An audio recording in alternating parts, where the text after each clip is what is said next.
Okay, some names to throw out there. Powerman 5000, Fozzy, Tantric, list goes on and on. These guys have played with them all, and I'm so enamored to bring you Clozure to the show. I've been waiting to get, waiting to talk about this band. And first of all, waiting to talk to Nikkolaj, who is with us. And how are you, Nikkolaj? I am good. I'm living life. We literally just got off the road yesterday. And, now we're into interviews and having all the fun about the stories, I guess. And the narrative, right? Oh, it's yes. Well, being off the road. Well, I've actually had to do some of these when bands were on the road, and they're always so tired, and I always feel like I'm a complete ass for having them on the show when they're on tour. No, interviews are always fun. I think the hardest thing when you're doing interviews on the road is getting good signal.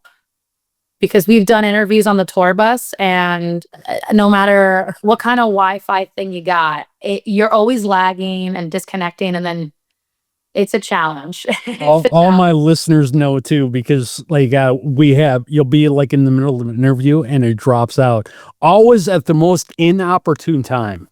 Yeah. It will drop honestly. Oh man, please come back. Please come back. Then after 2 minutes, you got to pick up to where you left off. Pretty much. The band is from Alabama, right? Mm-hmm. Now So go our ahead. band practice space is stationed in Alabama, and our band was actually started a long time ago by our lead guitarist, Michael Cordell. Okay. And just to get a little in depth, so the whole origin of the name Clozure was because he was actually going through like a divorce, and I think he needed closure, and the only thing that can actually really help him out was like music.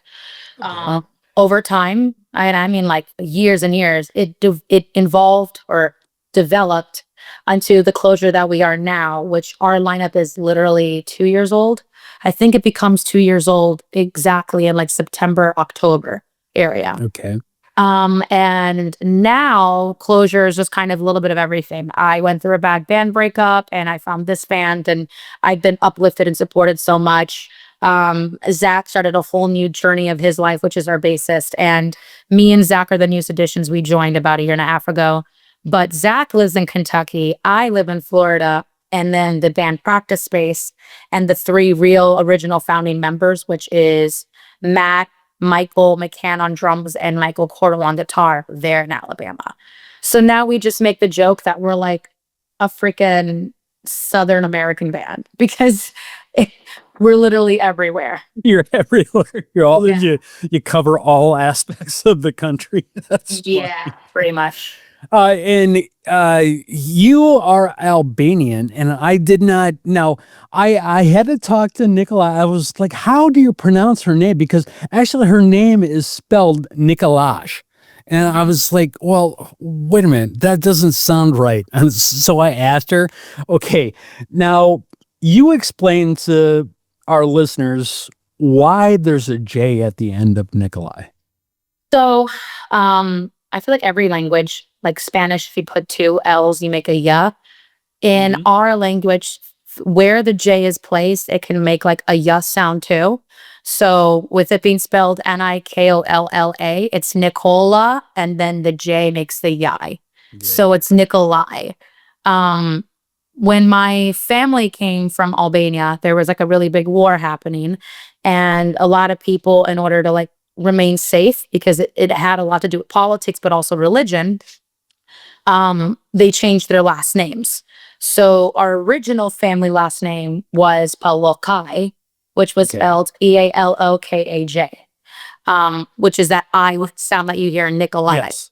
But in order to not completely lose our roots, but change the name where maybe people wouldn't recognize us or whatever, we changed it to Nikkolaj. And everyone thinks it's Russian or Ukrainian or some kind of Slavic language. And so it did its part, it did its job. But the reason why I took it upon myself to go by that, as my stage name, because it is legally my name, but it's my last name, was when my father passed.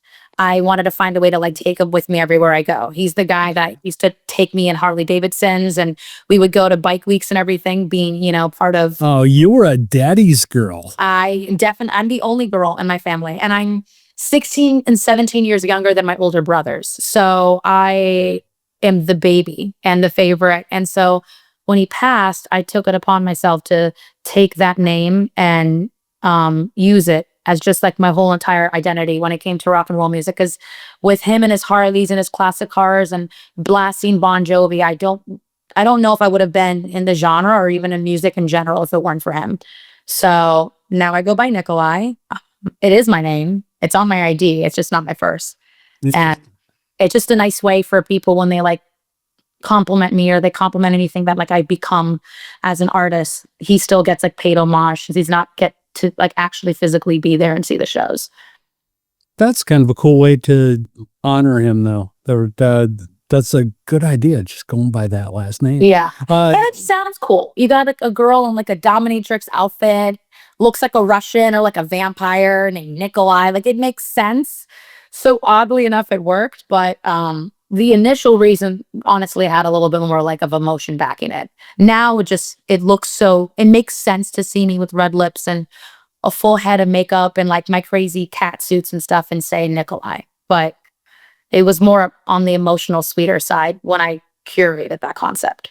Oh, well, we're going to keep your rep intact. Well, we'll tell everybody you're still like that badass bitch that like nobody should mess with.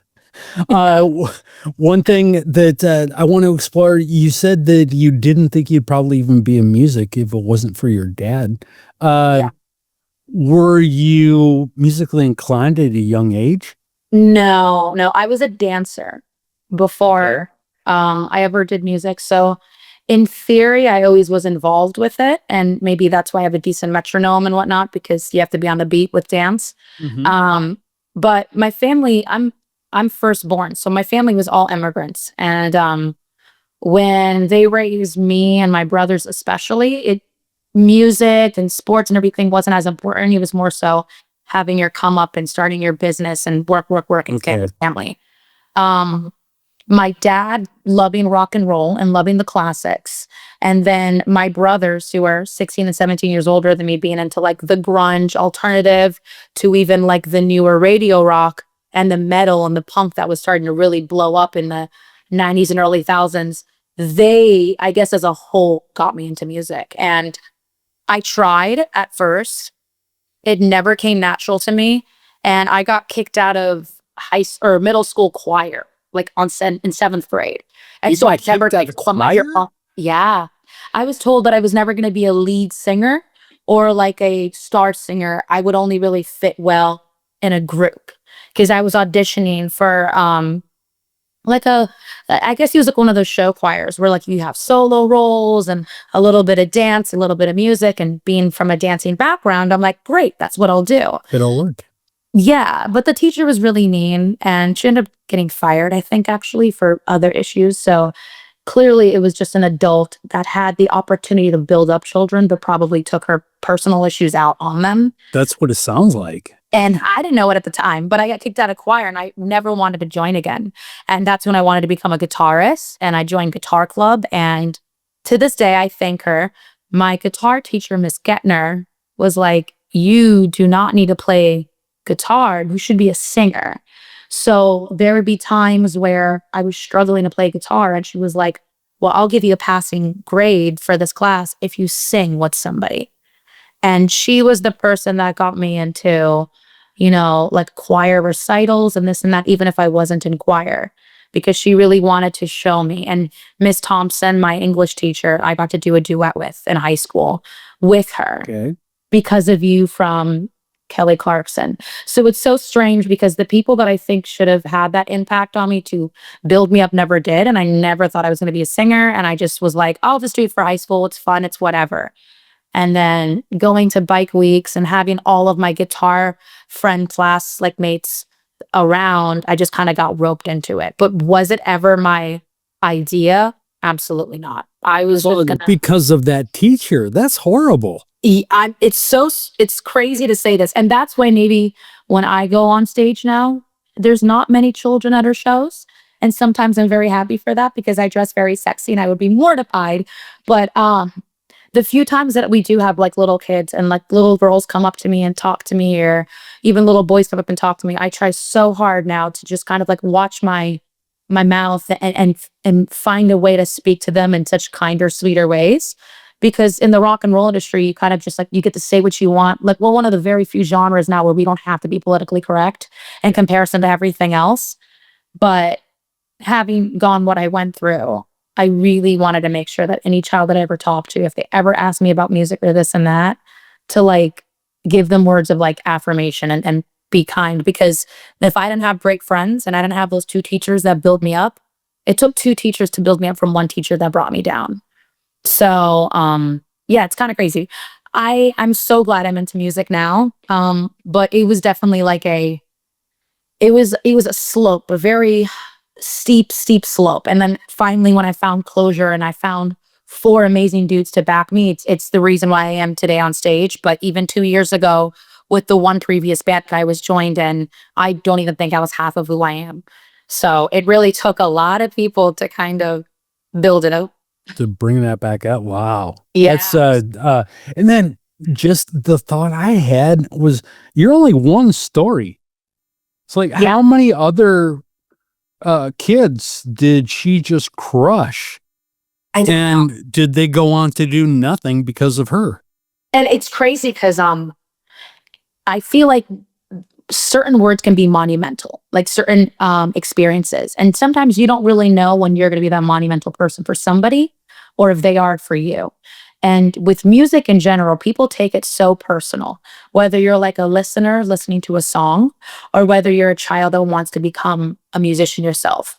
Because music's never been, and it has been, but music for the most part is created with like emotions backing it or a story backing it. You know what I mean? Some kind of explanation is trying to be made through music.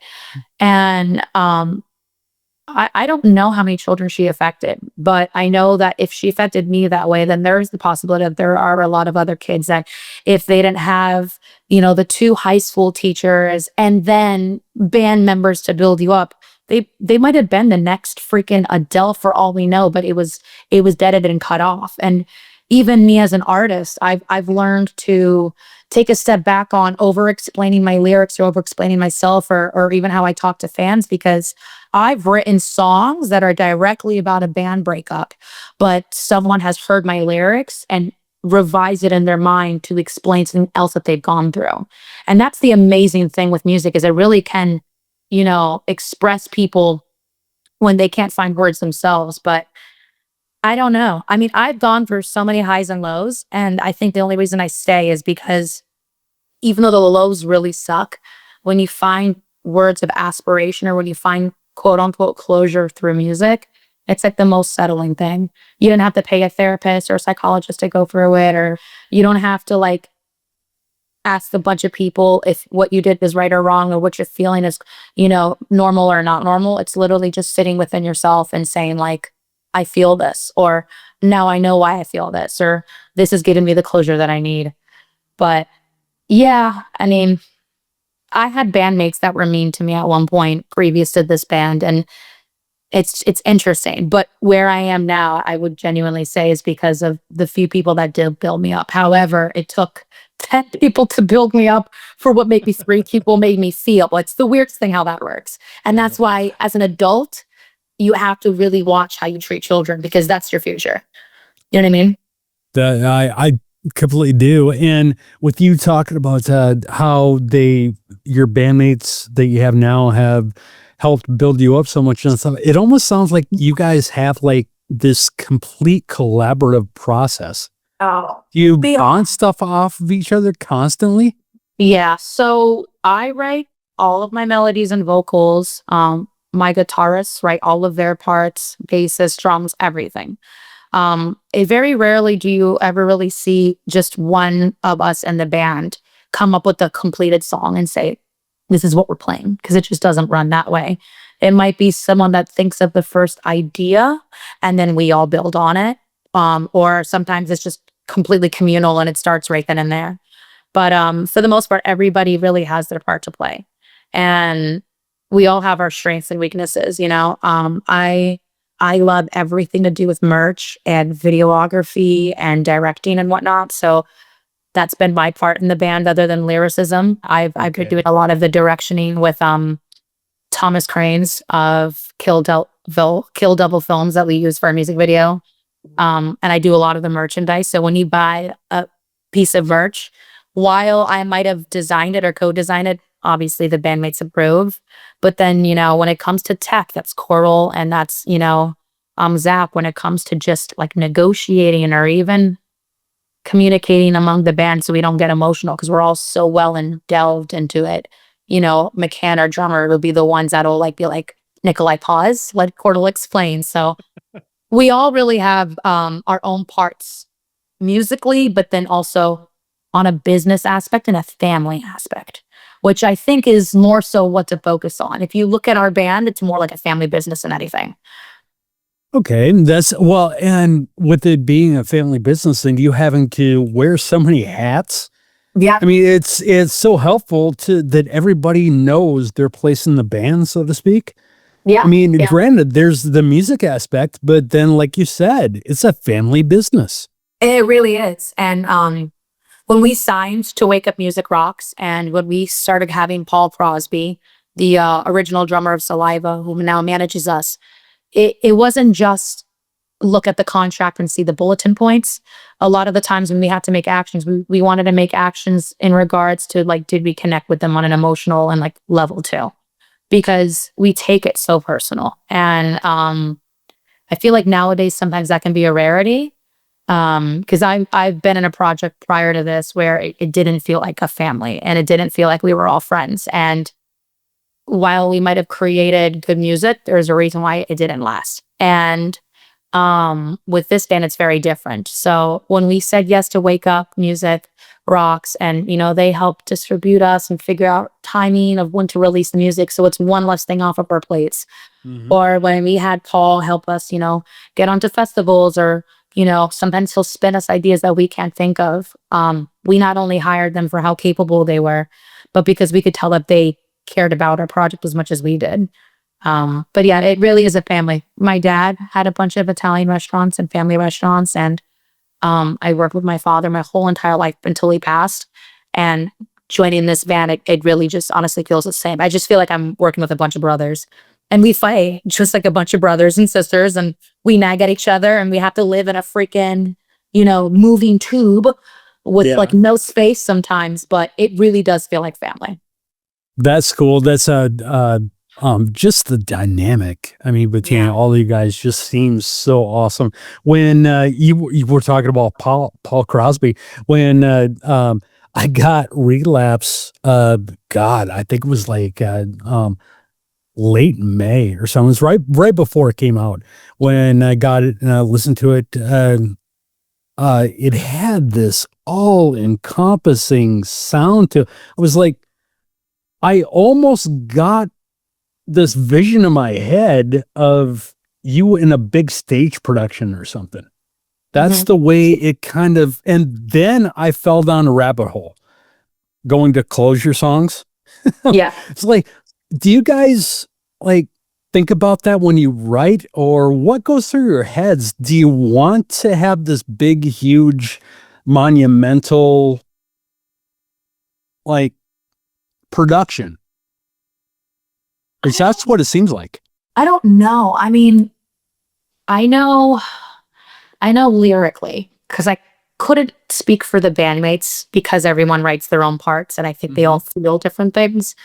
Um, I know lyrically when I write, I I'm a I'm a very passionate person. Well, And you're so raw and honest. yes. That's what I got. I was like, man. Yeah. And with relapse specifically, and I'm actually really glad that you mentioned this. With relapse specifically, the first line that I sing, which shove it in, miss a vein, talking drives me insane. I didn't care if it sounded sexual or like sexually derogatory. I didn't care if it sounded just like off and raw because I Oh, really wanted to present that. And um it was very nerve-wracking as a lyricist to write something as straightforward as that while I can say that I don't do drugs and I never had an actual relapse situation, I was going through a very toxic relationship where Okay. it's in and out of the relationship, hot and cold, hot and cold. I'm going to leave you. No, I'm not. I can't be without the person and so on. And it really honestly felt like that human being was like kryptonite to me. And no matter how hard I wanted to like fight it and not give in, it was the same reason that I didn't want to leave it because I feel like I couldn't survive without it. Almost as if you had like a drug addiction. So Okay. when I wrote those lyrics, I wanted to have like a very large cinematic and I wanted people to be able to hear the lyrics and not know whether it was a relationship or an actual drug addiction. And I wanted those lines to be blurred in the aspects so the listeners could, take it for what they will. If you were going through an actual drug addiction or a drinking addiction, or you were actually going through a, really traumatic relationship, you were able to kind of pull what you needed to from that song. So on my end, I really wanted just a dark, deep, like holy crap, cinematic style of lyrics. And My this is bandmates, cool. I'm not sure what they want. That's don't mind it because because they everybody like it. writes their own. That's Yes. So they didn't mind it. They liked it. I mean, there's been times where I'd have to ask Matt, like, hey, can you change this one, note because I really feel for the bridge we need to do this. Or there's been times where they're like, yeah, Nikkolaj, we love it, but like we're not really feeling that verse. And so we do have input on each other's parts.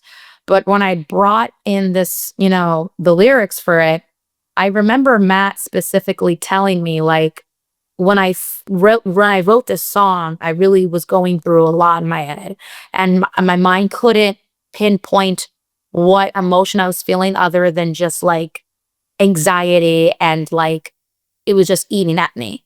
And when I took that into my concept, I was like, oh, similar to like when I was going in this relationship, it was eating at me that I couldn't walk away, but I had anxiety whenever I did.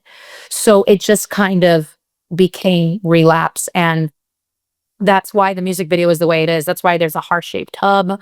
That's why I'm like alone in a bed, but then there's pill bottles and drinking and this and that, because you quite just don't know if it's an actual relapse or an emotional heartbreak. I mean, well, and that's what I was gonna add. I wanted to see. I don't have like a shitload of questions written out or anything, but I do have an outline of yeah, things to make sure I get the info in. And that was one of that outline. I had to move ahead in my outline because I wanted to explore this because I got that from the video. Watching that, I was like, oh, wait a minute. Okay. I don't think she's actually a druggie. Yeah. Why is there a heart-shaped tub? What the hell is going on? And then like you brought up the lyrics, and one of the key lyrics in there for me is the reflection is lost. Am I a lost cause? Mhm. And I was like, I gotta ask her about this. Okay. Yeah. But anyway, that's my little diatribe about my own. Yeah. Cause like when I did the reflection is lost, am I a lost cause? Then the doing right feels wrong. I think that is what clarified it for me lyrically. Reflection is lost could literally be if a person went to rehab and looked at themselves and saw that they were a completely different person. Am I a lost cause? Could literally be that. But doing right feels wrong, I think, was the clear indication of, when you look at yourself and you're like, I need to walk away from this. Like, this person is bad for me. And Mhm. so that's what I meant from doing right feels wrong, was because I know I had to like get out of that relationship. I needed you to get out of my bed, get out of my head, so on and so forth. And so hopefully I was able to clarify a little bit in there, but I also felt like and I still take writing courses in college and I still try to like grammatically always just build up on what I can and cannot do. Um, I wanted to keep it still a little vague because I always hated when I listen to a song and it's just pinpoint accurate of like what that person went through and it doesn't portray a story for anybody else. So yeah, no, the song definitely is about love, but it could literally be about addiction too. And I've had people kind of bring it up to me. I had someone actually tell me recently that they were diagnosed as sex addict. And when they heard that song, it was such a very like clear song for them and like their sex addiction. And having to really, and the lyrics of sell myself one more time really felt like they were like selling themselves to their sex addiction, and that they were really just kind of like degrading themselves to a degree. And I was like, wow, I would have never thought of that. But then if you really think about it, it's literally the It perfect does thing tie between the two. a toxic relationship and a drug addiction would literally be that. So I was really happy with how the lyrics came out. And that was probably the hardest song for me to write this last time coming into the studio. Because I think I felt too much about it, and I was going through such a crappy breakup that I was really hard on myself with these lyrics. Every other song came way easier. This song beat me up, and ironically, it was our first song to be released. So there's that. The heart-shaped tub, though, fun fact, was not planned. I was really just looking for a really Quentin Tarantino themed, you know, hotel motel vibe that had tacky colors and was just grimy and really kind of created that cinematic look of like your like last resort or like your rock bottom is what I wanted. And then I just got so lucky that this motel had a freaking honeymoon ring, which I don't know how many people celebrate their honeymoons in a motel, but if you do, power to you. I think that was like a 70s thing. I guess it was a hotel, it was a heart-shaped bathtub, and I questioned a lot if I should be in water in that bathtub because it really did look sketchy, but it looked great for the music video. So we proceeded. I've done stupider things for music videos. But yeah, They're all okay. No diseases or anything from that. that I know of, we're good. Okay. We'll see in a year or two if it needs to fester. But right now, we're good. Okay. I'll keep an eye on your progress. I'm going to worry about that for like a year now.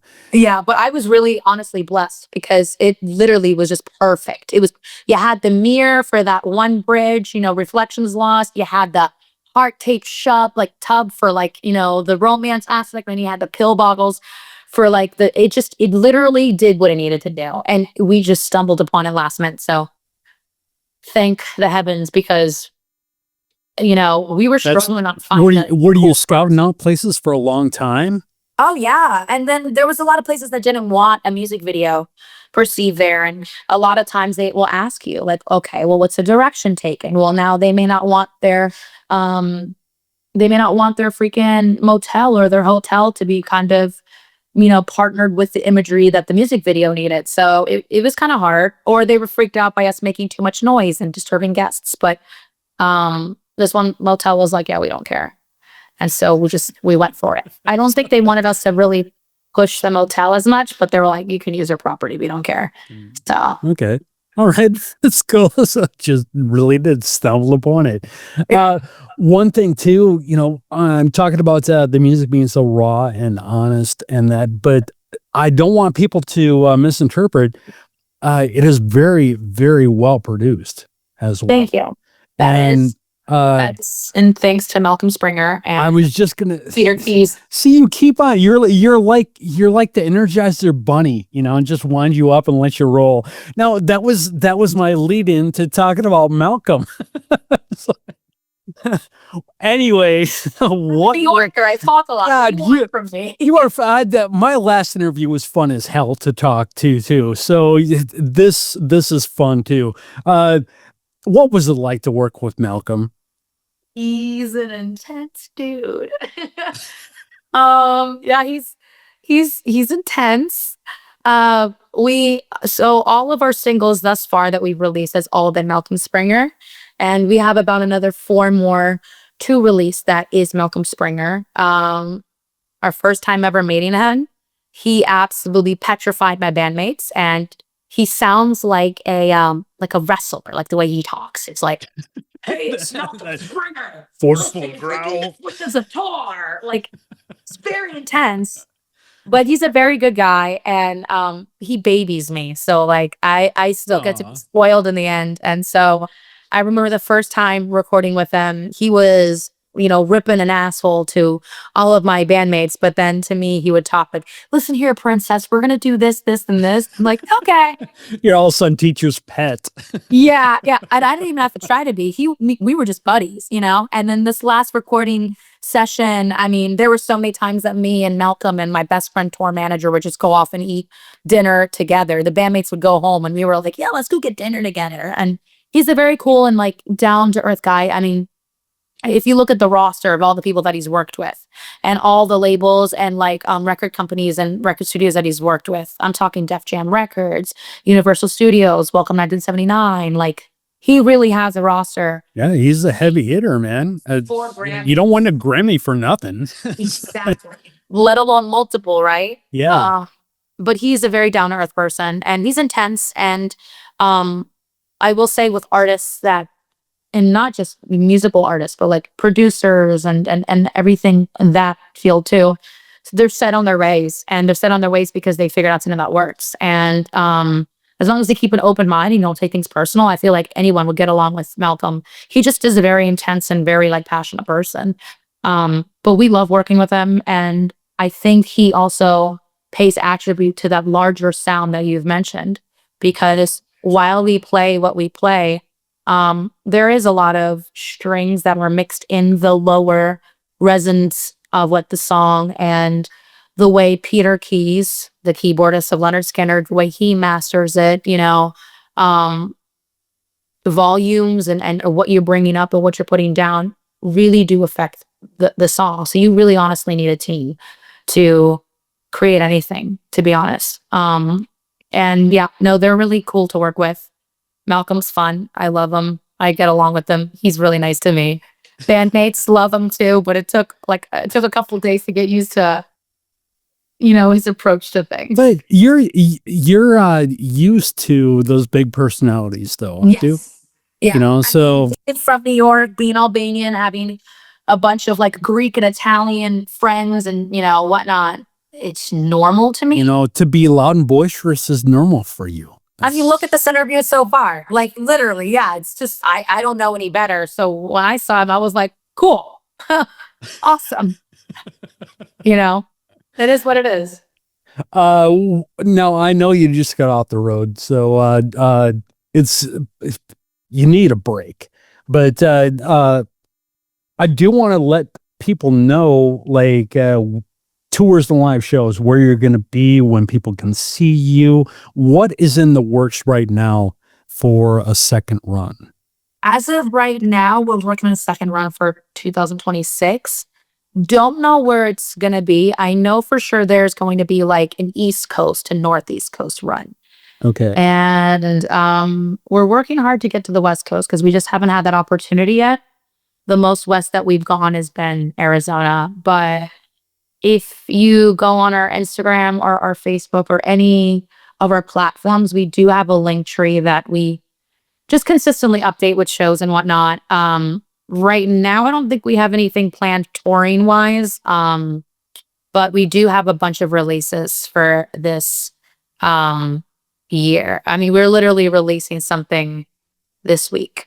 So, I cannot wait. They're talking about it, but we are releasing a song, I believe the 22nd, if I'm not mistaken, called Human. And we're releasing another single later on this year, which the next single coming up for Human is going to be a very, very important one to the bandmates and I, because it has been written in the fear of loss and the fear of going through something traumatic. It gave me quote unquote closure with the loss of my father. So that does come out at the end of the year. So while there's no like tours coming up, there is going to be music consistently reeled out. So it's not like you're ever going to be bored of us. I'm trying to remember right now. It's like I haven't gone. Are you doing a radio campaign with this new song, Human? I don't know. Okay, see, I can go look it up right now, but on my SMR stuff. But I don't remember seeing Clozure's name in the going for ad stuff. Don't know.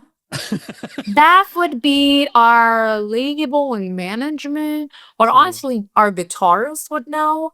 I'm it's just the a cute girl that sings and talks and does like it's a merch. mystery. Well, in any case, it's could be here on Real Rock Nights. We have an incubator, and actually, that incubator category is on our flagship station as well. So all the brand new music, even if it isn't doing a radio campaign, Mhm. goes to the incubator, and Oh, then we push our listeners to call radio stations and request a song. What the what the I kind of let them peek behind the curtain a little bit. oh, Whether they can hear the station or not. I don't care if you have to look it up on the internet. yeah, To get the number of the station. Call them, request a song, put you guys on the radar of the PDs, and then yeah. I don't know. It's happened a few times where all of a sudden I start I see them in like 160 or something, way down at the bottom of the charts. And we've had what I think 3 bands now actually make it up into the top 20. Oh, wow. So, and I don't think I don't think the incubator has a complete like Big control of any of that, influence, but yeah. I think it's helping. And I do believe that if people realize how much power they have when it comes to music, because of course everything is advertising and promoting on, social media platforms and everything. But like if you find a good song, don't keep it to yourself. Like let others know. I have like group chats on my phone where if I listen to all different genres, but when I find like a brand new rock song and I know it's a good rock song, even if it's not my own, I will literally like plug in that link to like my little group chat of my rocker friends. Or I have friends that are like really into like my EDM style of music and whatnot, not the ones that I create, but the ones that I'm into. And I've always been one where it's like if you find a good song, share it, because it's Yeah. so hard now as an artist to really kind of have a come up because so much music is being released. And sometimes I feel like larger companies and outlets and bands have a chokehold where, these radio stations and, podcasts and everything, you don't realize to like look at the smaller stuff. And when people start to put in their vote and people start to, share the music that they're into, or actually use their voice, then you start to see these like little tiny artists come up. So I appreciate that. We It's need like the incubator, honestly. We really do. that it used to drive when I was in terrestrial radio for 35 years, and it drove me nuts seeing the way, how you were talking about how everything is all advertising and this stuff. It's like it drove me nuts watching like all these different stations I worked at like feed the listeners what they had to listen to. Yeah. This is It's what you very have to, annoying. this is what you have, and it all amounted to money. Yeah. And I was like, but there's so much good. It's still happening now. I mean, And you have it's all not these great. It's always been like Spotify, that. Pandora, they all have their algorithms Yep. and they're all pushing it to this. Like, it's like, I'll see like a 17-year-old kid listening to Pandora or Spotify, Mhm. and they start out listening to like a newer band. And next thing you know, I see them like 20 minutes later, they're still listening to Spotify, but it's like a band from like the 1990s or something. Yeah. And I'm like, what? And the algorithm has pushed them there, well, if you like this, you'll like this. Okay, you got to listen to this. You got to listen. No. And with the advertising and the bands and stuff, that's why I tell people it doesn't matter if you can't hear or not. It's like that radio station gets 20 calls for a band. That PD is going to seriously think about putting it in a test category, Absolutely. you And know? it's interesting because I think it's always been that way. There was a story that I read, and don't quote me on this because I'm not 100% sure, but when Elvis Presley was trying to be found, he printed out a bunch of records, or like a bunch of, records of his music. And what he would do is he would drive from radio station to radio station and he would beg and push, please play this on the radio. And mind you, back in the day, I don't think there was as many artists. And if a song became big, it was big for months. Versus now, if a song's big, it could only be big for 2, 3 weeks and it's on to the next one, because back then labels controlled everything. So Mhm. while you wouldn't have to pay for adverts and you wouldn't have to um do all the stuff that you have to do now in order to be found, if you didn't have a label, you had nothing.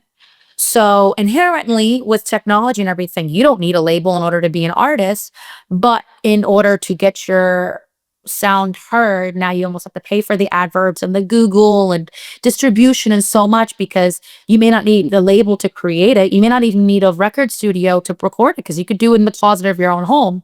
So they have to have a throttle somewhere. And I think that's where it came up is like advertisements and the, primary radio and then secondary market radio adverting where if they can't control it this way, they're going to control it that way. But it's not like you still can't be the Elvis Presley where you're going radio station to radio station and dropping your records. It may not be physically doing it anymore, but now it's your fans or now it's you pushing it on your own social media platform and so on and so forth. So it's the same, but different, if that makes any sense. But yeah, it has to. Back then, stations could still play unsolicited material. So Yeah. Elvis could take that record around and beg and plead and finally get it played without the DJ losing his. Yep. Yeah, the licenses went out of style for DJs in the 90s, but back then the DJ could lose his license and lose his job essentially. Yeah. But he could play it without that worry of that happening. And then more rules came in and Yep. with the payola scandals and crap like that. But well, this isn't a history lesson or anything. This is a talk with Nikkolaj.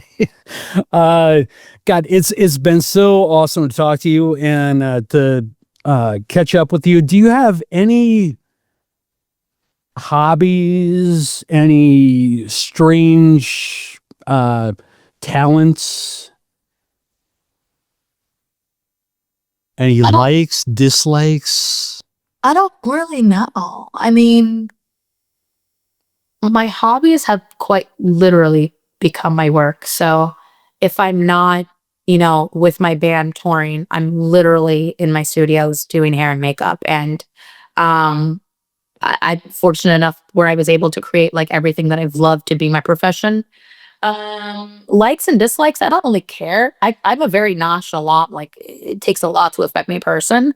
One weird thing that I think people always look at me and they think I'm like psychotic. I eat a lot of ice. And I never thought it was that odd of a thing until every single gas station pit stop, I'm grabbing the 34-ounce of ice. And every time I'm before stage or after stage, I'm chewing ice or like I'm the weirdo that will like, I'm pretty sure my bandmate has a photo of me. We were on tour and we were eating and I took a spoon and I started eating the ice from my sweet tea, like in my cup. I just was chewing ice. Or like I'm hungry and I'll just want ice. So I guess maybe that's one weird thing about me, but I don't really Okay, well, know. is the I don't know, maybe is it comforting? Is the ice comforting to you? Couldn't tell you. I don't even know when it started because it didn't begin until like maybe 3, 4 years ago. I just crave ice. I think it's because I'm anemic. I think it's because I have ADHD, so I'm always like going and doing something. I don't know. Oh, Oh, so another maybe weird just thing. a fidgety thing. Ooh, I have no idea. And I've thought about going to therapy and being like, do I have a problem? What it's like doesn't cost me anything. If And I it's have like, straight teeth and they haven't chipped or anything. So I'm just don't go to therapy over eating ice. It's no big deal. so many people look at me like I'm a freaking sociopath It's kind because of of it fun. though. It's the weirdest thing ever. They're like, do you have like a deficiency? I'm like, mentally or vitamin wise? I have no idea what you're asking. You know what I mean? Like Play with them, make I something up. it's not that big of a deal. Play with them, make something up. Make up I like a guess big backstory or something. Why you one interesting thing about me as of right now, but it's going to be corrected and fixed. I had a car accident like 2 months ago, and I had to get surgery. So you can see on my forearm and stuff. Okay, yeah. And I performed a whole entire 2 festivals with like a full body cast because nothing's more metal than having legitimate surgical rods in you and steel bolts. So as of right now, I'm operating with half a wrist because this bone is attached, but this bone is not. So there's literally a bone that is just randomly moving whenever Floating around? just floating around, floating around. And people don't believe me. And then I will make them like touch the bone on this. And And then you can literally delve in and see that there's nothing holding my wrist together here. And so that's another interesting fact about me, but it should be corrected in a couple months once my bones are settled and I go back in for surgery. But I've been performing festivals, technically crippled. And not a lot of people notice until they like give me something and I have to like grab it with my good hand because my strong hand is unable to to actually, grasp it. physically grab it. And then they're like, what's wrong? And I'm like, oh, I'm crippled, but we just haven't talked about it yet. So there's that, but it's not a permanent thing. It's just so basically I broke both of my bones completely clean off my wrist. And I tore all my ligaments and my hand was dangling only attached by this Okay, by skin. Containing it. Yeah. Okay. So they put a plate with 7 screws here. This bone was completely blown up. So they had to put a bunch of pins in there to hopefully hold the bone together. And then I had a bunch of rods. So I wasn't able to, I still can't do it fully. So I couldn't rotate my hand because these bones need to rotate. And so it healed. And then they're like, we still got a couple more months for these bones to heal. So just don't do anything crazy, AKA like festivals and shit. But I have no idea. Okay. And so I go back into surgery and then they basically reattach my bone and then they go, you're good to go. But right now I got a hand and I got a strong hand. And I'm just waiting for a scene where there's mashed potatoes involved so I can pull a scary movie. I think it's 2. I never saw any of those. Okay, what is pull a scary movie? What are you thinking about? What scene? I think it was Scary Movie 2 or 3, where like this guy is like a little gimpy hand and he's serving turkey and he's like, yeah, he wants the mashed potatoes and he like sticks his hand in there with this gimpy hand. Okay. Or like there was another scene where someone is like falling out of a window or something and he's like, grab my strong hand. So that's been the ongoing joke. So I have seen that. I have seen that clip. I didn't know it was from Scary Movie. Yeah, I think it's Scary Movie 2 or 3. So yeah, right now, I mean, it literally is a normal hand. It's just, I shouldn't be doing too much with it. So I joke around and I say it's my strong hand. But other than that, I don't know if there's anything interesting about me. Other than that's perfectly fine. I'm boring until I'm on stage. Hey, that's I work and sleep, man. So I understand being boring. I mean, people, whatever. Life happens. Officialclozure.com is the website. And like you were talking about, you have that link tree. So you can go and you can check out their link tree and fall down a rabbit hole of Clozure tunes like I did. Man, it's freaking awesome. Sir. And get a hold of them. Send them a message on Facebook. Tell them how much you appreciate them like in our world and what they're doing. And we will keep you up to date, but you can watch also on where they're going to be and when you can go see them. And my rule is a 3-state radius.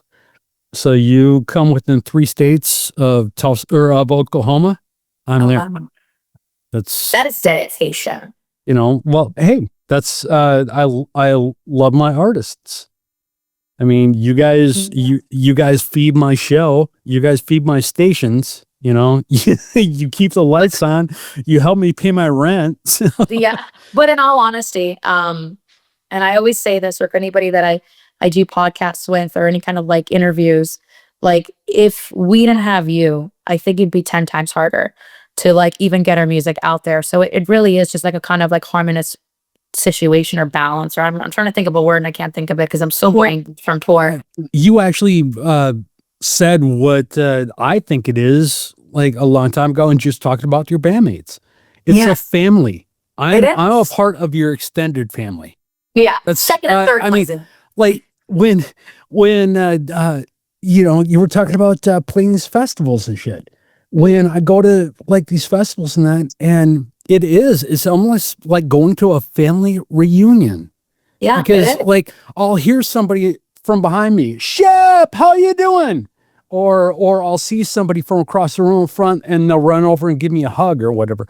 And like, I've had some people with me that have never been in that atmosphere like that before, Yeah. and they'll just be watching and it's like, well, why I did will Decker? say, being a person that's done EDC and I've done like a lot of pop shows and concerts, I feel like the rock and roll community these past few years, honestly, since COVID, which I hate to bring up that, area of time just because it just really was a crappy area. But like, I feel like the rock and roll community has become more and more like a family because I've never seen it as prevalent in like the pop, culture community when I go to concerts and everything. But like in the rock and roll community, you could not see somebody, I swear, for like a whole entire year.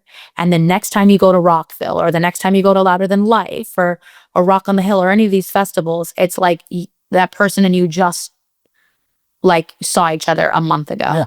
And I feel like the rock community has that not a lot of communities had. And that's why I think I stuck with the rock music was because when you fall in love with, it's disconnecting. When you fall in love with, this community, you really do create like a family. It really is honestly like a family. And I've never seen it anywhere else. There are fans that like, like Nick, I could literally name you like fans like Nick and Robert Blasey and like Kazamar and whatnot, like all these people that I know like on a first name basis where I see them every single time and I know their wife. I ask them how their kids have been because they just they see you one time, they fall in love with you as a band, and then they'll come to a show that's 3-4 hours away. And now like you've created that relationship where it's not just a fan anymore. It's friendship between the artist and the fan, and then friendship and confidant between fans amongst each other. And I think that's really cool for the rock and roll scene. It really is. It's creates friends. It's I don't know how many times that I've just I've like I was telling you the Three State Radios thing, and just showed up to like one-off shows or something, and then all of a sudden ended up like be there for one of the bands that I actually worked with, and then all of a sudden I become friends with three of the other bands that are on the bill. And then those bands actually get more successful than the one I was there for. And then I see them like at a show, and the person who I was there to see is opening up for these guys.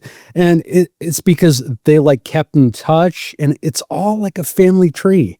Really is. It's awesome. It's Especially really, really if you cool. can't at festivals. If you ever camp for a festival, you've created family. Don't ask me the science. Every person I've ever met in the campgrounds of festivals, like if I was camping or if I wasn't or whatever, it's like family. It really is like a full-on community. You're out of toilet paper, you go to the person next door. I got you extra toilet paper. Or like they're more friendly than your actual neighbors that you live next door to, but it's because they're all there for the same reason. It's It's a communal space. It's Yes. you're all in the same situation, It's like, I might need your help, so yeah, I'm gonna help you out. Exactly. Everyone has the same interest. Everyone's there to escape life for just a time being. Do you know what I mean? Everyone has respect for each other because you no longer have to, do the generics, hey, how are you and how's the weather? But like, that you guys love the same thing, or you guys probably went through something similar because you guys like the same song, so on and so forth. So I've noticed the campgrounds, you really can make like family members in those campgrounds at festivals. It's like wild. Really is wild. Thank you so much for being here, Nikkolaj. I really, really appreciate it. And your song is so high up on the charts right now. And I try to keep the interviews in the same place on the show, so my visitors know when they're coming up.